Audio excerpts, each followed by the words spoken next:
My friends, in this session we're going to be exploring together and navigating together the platform of ChatGPT. So we're going to be looking at the key features, the key elements that you need to know about, to be aware of when using and interacting with the ChatGPT interface. So 6 key elements that you want to be aware of as a starting point for your interaction with the ChatGPT platform.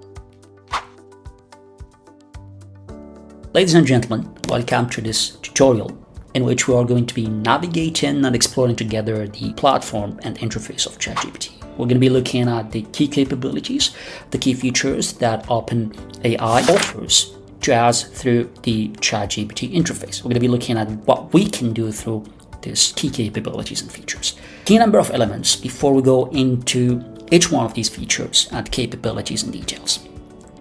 So first thing first is the text input field, which is basically this one here. And then we have the capability menu.